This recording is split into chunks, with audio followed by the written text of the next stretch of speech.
The expected increase in Social Security just got bigger. All right, so I did a video the other day talking about AWI, Average Wage Index, and many of you guys are like, this doesn't affect me. I'm already on Social Security. So this is for you specifically. All right, so if you're 62 and older, this is a big deal for you. For us, who are under the age of 62, doesn't mean anything because Average Wage Index is what determines our future increases in Social Security. All right, but anyway, this is still good news. We'll take it, man. So off the newsprint of was it Barron's.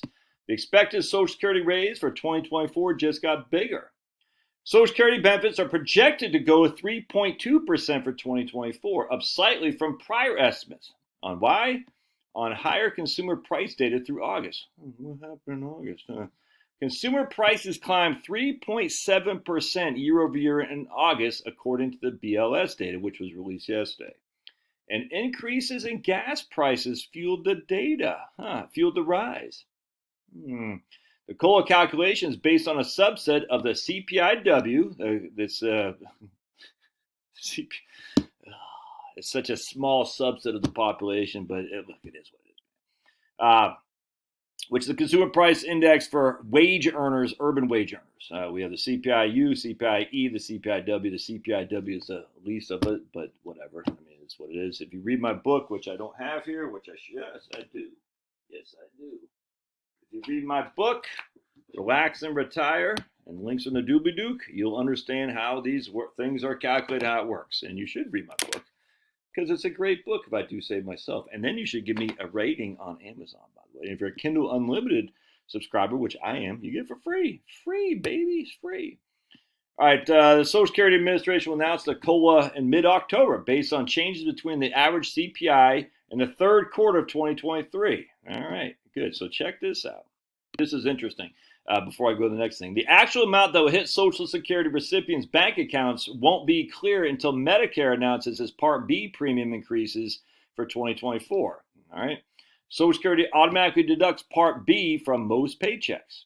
The Senior Citizens League projects a standard Part B premium for 2024 could be about $180 a month, which is up from $165 right now, which is still well below what I charge in Right Capital. In Right Capital, I got $200 a month for Part B, and I'm inflating it at 5.5%. So So they're saying. Let me pause this real quick. The Senior Citizens League is projecting about a 9% increase from 165 to 180. I do a 5.5% increase, so I'd go from 200 times 1.055 to 211. All right, so I'm actually, again, I tell you, man. So I'm giving you an increase of $11 a month. They're giving you an increase of $15 a month, but their increase is starting from a lower basis, if that makes sense. Right, at 165, and I'm starting at 200. So we're still, so basically 200, well, I'm $35 a month more per beneficiary than what the actual Part B is right now in Right Capital. At 211 minus 180, I'll be $31 a month more. So it's still significantly higher than what the actuality is. Because I always like to underwhelm on the good stuff and overwhelm on the bad stuff. I'm cautiously pessimistic. All right, so check this out. And Brian Westbury over at First Trust Economics, which I'm a big fan, long time, first time. And you can see the CPIU, that's what matters. The CPIU, that covers, I think, 90% of the population. CPIW is like 27%. And we can see just kind of going along, then zoopsh, and then falling, and then a big jump right there. And that's the big jump we just experienced in August. What caused that big jump? Let's take a look.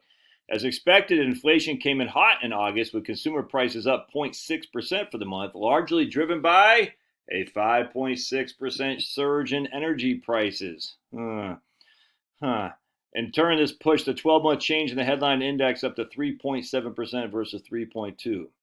All right, so anyway, a 5.6% surge in energy prices. As I say, and I've said for a number of years now, inflation is always and everywhere an energy phenomenon. Not what Milton Friedman says, a monetary phenomenon. It's an energy phenomenon.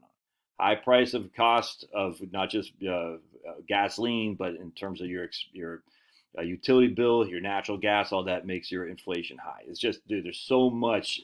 Everything is built around energy. High price for energy means high price of goods. That's just all there is to it, man. Everything is built around energy. It's amazing how many economists don't understand this. It's nuts. They just get so caught in the Keynesian versus Chicago School of Economics. Anyway, so the issue I have here, though, and this is and again, for CPI, this is good. We wanted it for Social Security, this is good because we wanted the high cost to come in the third quarter because that's what your inflation COLA is based on. So that's good news. I'd much rather have it be in August than in March. That's for doggone sure. Anyway, but notice the high driven by 5.6% surge in energy prices. All right, so if you see right here, if we have a 0.6%, that's what happened in the month of August, increase in consumer prices. Oh, Pablo wants to say hello. All right. And so Brian West, there's Pablo. Yeah, look at his teeth. Yeah, look at them chops. Look at them chops. All right. And Brian Westbury says the inflation is now 3.7 versus 3.2 in July. Well, again, that's what I talked about yesterday in my locals live stream. That's a lagging indicator. It says what it was. So what are we going to be looking at inflationary? And if we take 0.6%, we times that by 12, that's a 7.2% inflation. But Josh, that won't happen. It's only 3.7 now. Yeah, 3.7 is the past. What's going to happen going forward? Are the prices of energy going down? Are we see energy costs going down as we go into the winter months? I don't think so. I don't think so. Again, as always, if you freaking, it's mind-boggling to me.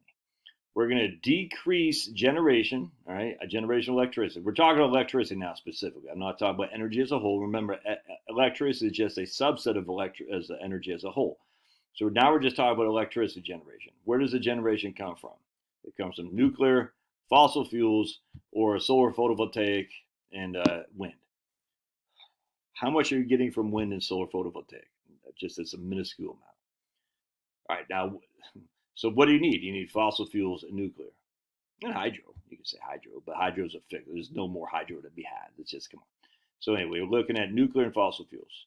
What has happened in the last 30 years? We're going to have one new nuclear plant coming online here in Georgia, I think this year or next year.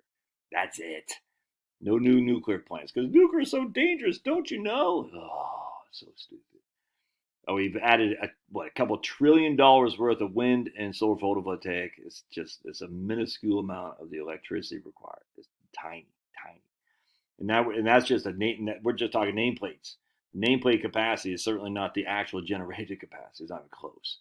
So when you look at actual generations versus the nameplate capacity, it's such a pittance. For all that money we spent, we could easily have a bunch of nuclear plants running. If you want to be green, that's the only way to do it. Anyway, so not only are we reducing electricity generation by freaking insane regulations, what else are we doing? We're increasing electricity demand via electric vehicles, via heat pumps, and making you're freaking getting rid of natural gas to cook your food, make it electricity. So we're reducing the generation, we're increasing the load on the demand. It's such a freaking cluster, dude. And so you think the energy prices are going to go down? I mean, they could. I hope so. I hate paying these freaking energy prices. I hate it.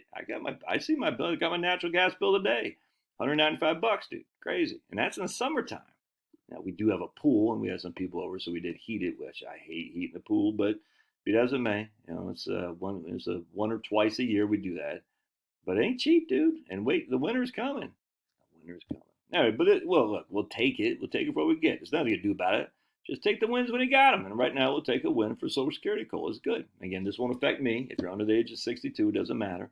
If you're over the age of 62, it does. So for those of you over the age of 62, good news. All right, love to hear your thoughts. We'll see ya.